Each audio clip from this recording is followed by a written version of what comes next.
Hey y'all, welcome to Race and Crafts. Today I want to do a little video with some tips and tricks for doing craft fairs.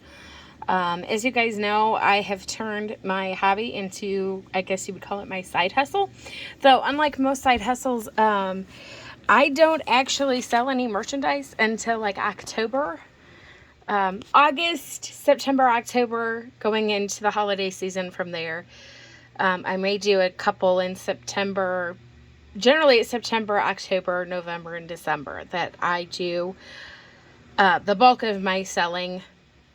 And then throughout the rest of the year, I do the creating and that kind of stuff.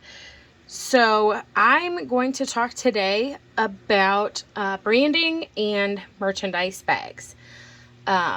It's very important when you are selling anything. It doesn't matter whether it's a handmade craft or what it is. It's very important that you have something to put the item in that you are selling. For me, because I am a creative type person, I want my merchandise bags to be cute, not necessarily just a Walmart bag that I'm reusing. Not that there's a problem with that. It's just not how I want to run my business. And I have found that there are some very economical ways of doing things and coming up with merchandise bags that don't break the bank and are cuter than a Walmart bag that I could just stuff in. Again, not that I'm judging anybody who does, because hey, y'all do you. I'm just saying this is what I do. This is what I like to do. Now, I do purchase some bigger bags because I do have some customers who will fill, we call them shopping baskets. They're actually Easter baskets, but they are fantastic because my business is known for what we call the dollar table or stocking stuffers. So little treat boxes that we sell for usually under $2. And we have people that can spend $100, $150, $200 at a time shopping with us. So that's a bonus tip for this video. Hit up, because we're coming up into Easter. After Easter, when the Easter sales are coming to an end, if you are needing something like that, Easter baskets are a way to go. I also have used particularly the green Easter baskets. I just cut the handles off and use them to display my merchandise as well. But that is not the topic of this video. Sorry, I got a little off track there. But since I do the bulk of my selling in the holiday season and I am selling holiday products, holiday themed gift bags are a bonus. A lot of people will turn down a bag until they see it. And they're like, oh, that's cute. I like that. Go ahead. Now, that's not to say that I don't have some not so cute bags, because I do. Particularly, I use this type of bag, particularly at those craft fairs that are September, October. Christmas is not necessarily something people are putting a lot of thought into, and they don't want a whole lot of Christmas in their face. Now, I do sell Christmas products in October. That is not unusual for me. However, I have one or two craft fairs that I do, and I do some Halloween themed treat boxes as well. I don't make as nearly as many as I do of Christmas stuff, but I do make some. And I have people that will buy both in October, September, absolutely. But I tend to use a regular bag like this for those sales. So this is an extra large lunch bag. I believe I bought these at Walmart. Probably $3.50 to $4 for probably 50 or more.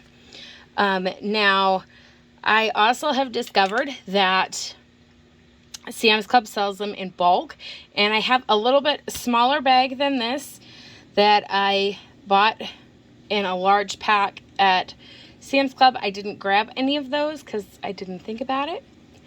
It's like 11 o'clock at night and I have to work tomorrow. So my brain's kind of getting to shut down point. But so yeah, I do use those. But the bulk of my merchandise bags are going to be these holiday ones. I buy some large plastic bags that do not have my branding on them. And I've not yet tried to put these branding stickers on yet. It might be something I think about in the future. It's not where I'm at right now. We don't use the big ones nearly as often as we use these little ones, so they are our primary focus. So these are just little treat bags. I can show you how they came packaged. I got them at Hobby Lobby after Christmas. So I ended up paying 75 cents a pack for these. So when you break them down to bag, my cost is $6. I'm sorry, not $6. 6 cents a bag.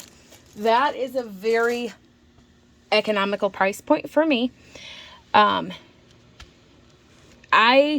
Anything under 10 cents a bag, depending on the size of the bag and the purpose of the bag, I call a win, and I do not add the cost of merchandise bags into my product. That is something that I just eat the cost on because it's a necessary thing. So I don't even worry about that. So I put on the front my branding label. This is something, a design that people have come to know is me. And people have come to know my business as the place to get those stocking stuffers, that dollar table. Some people actually refer to us as the Dollar Girls because that's kind of what we do. And my sister is my business partner, so it's always her and I doing things. So that's how people come to know. So I make these labels myself. I used to print them on my Canon printer and do print and cut with the Silhouette. That's it takes time to do that. And it takes ink and sticker paper. And yeah, it was not the best way to do it. I have discovered a better way. I'm going to flip this over, but I'm going to cover part of my label here because on the back of it, I stuck, and this is the first year I've done this, but so many people ask us for contact information or business cards, and those are an extra expense, and I do make my own business cards, but I don't always have them. So I decided this year I would essentially make a business card that we stick to the back of the bag. And then everybody who purchases something, even though most of our product gets a branding label that has some form of contact information, this one has all of our contact information on it. Phone number, Facebook, Instagram, it has everything, which is great. So then now we can just say it's on the bag. So we don't have to worry about that. But I don't want to share all of that stuff on YouTube for obvious reasons. So I print my own, as I said, but I no longer do it on my Canon. I purchased this label maker. I got it, I think it was around Black Friday. They had a sale. It is a Fomimo, I guess is how you say it. This is the M200. It is just a really simple, small thermal label printer. So it has no cartridges at all. As you can see, I don't have any paper in it right now because I just finished printing the contact labels. But yeah, it's super easy. It works. It's a Bluetooth label printer. I think I got it for about $50 or $60 on Amazon, and it did come with some labels. And then I just buy the 3-pack. Again, these are the contact ones. And then for certain things that I put on all of my products, I just print the whole box for it. Like this whole box is that handmade contact label. Like this one, the whole box is this round label. Here is a whole box of regular branding labels that go on all of our product. These are a little bigger than some of them. So I have different sizes. Like this one, this one goes on, and this one has our phone number on it, or rather my phone number.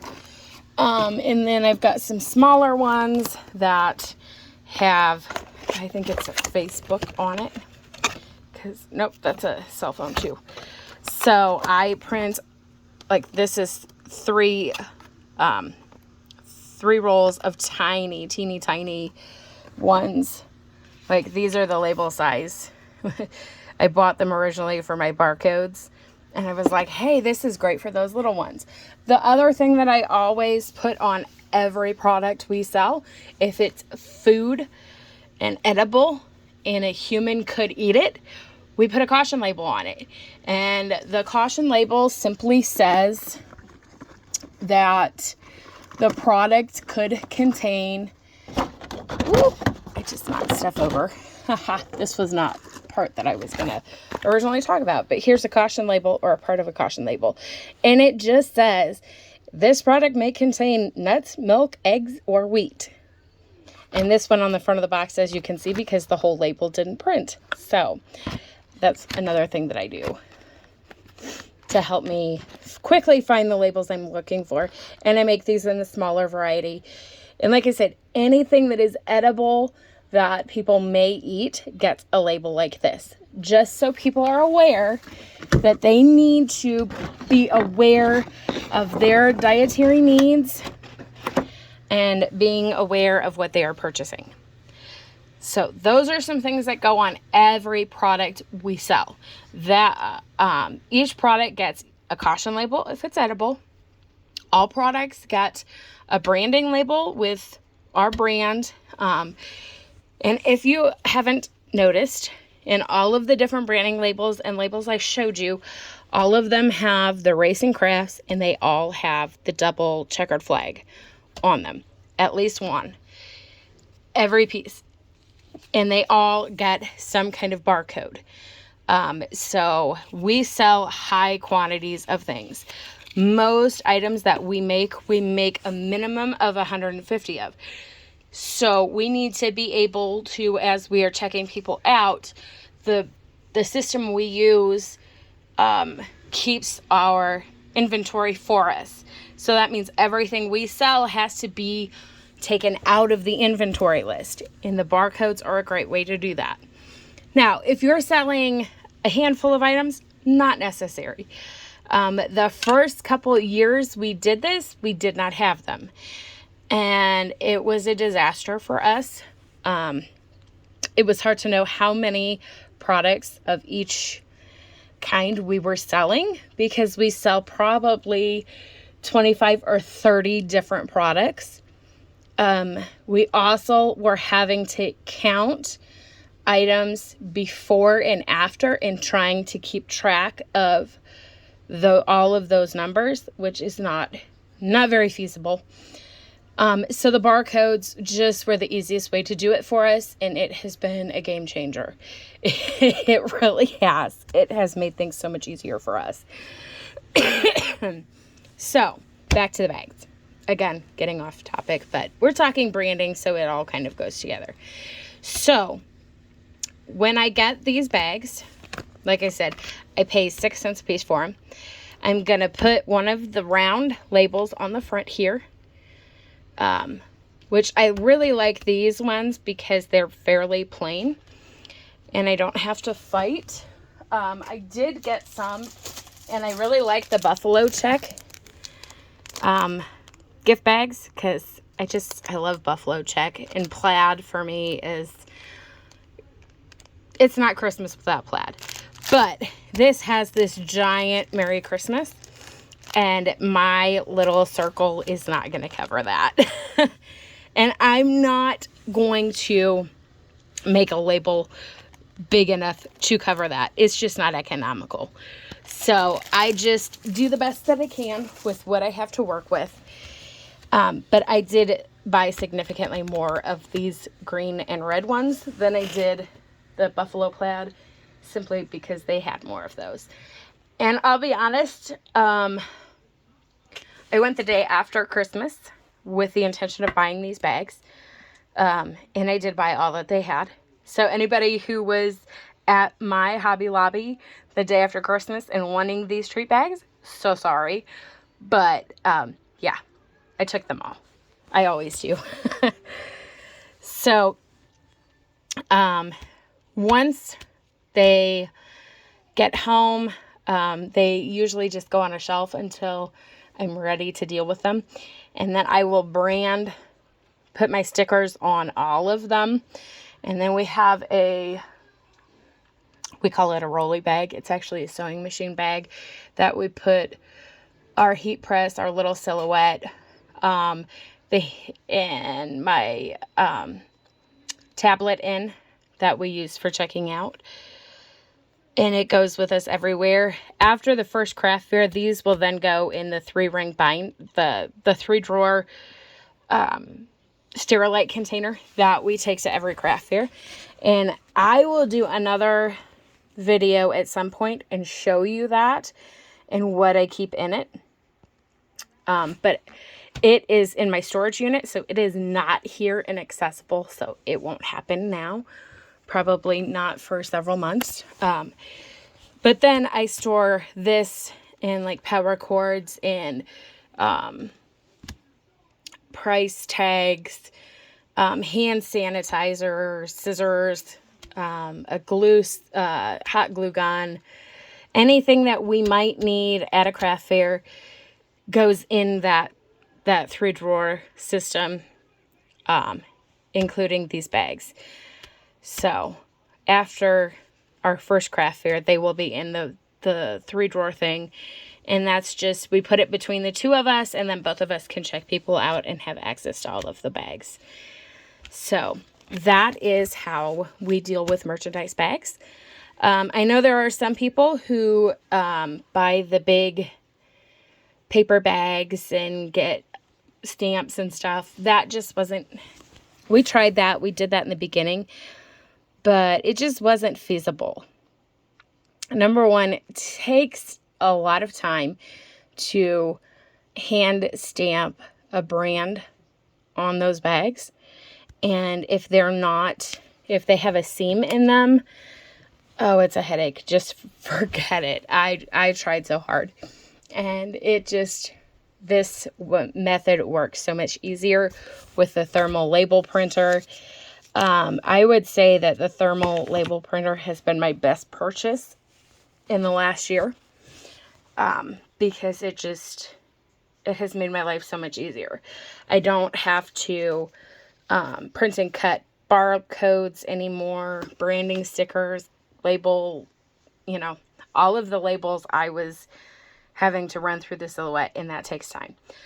So this ended up being a way longer video than I intended, but if you guys are interested in more craft fair tips and tricks, let me know. I will see you guys next time. Thanks for stopping by.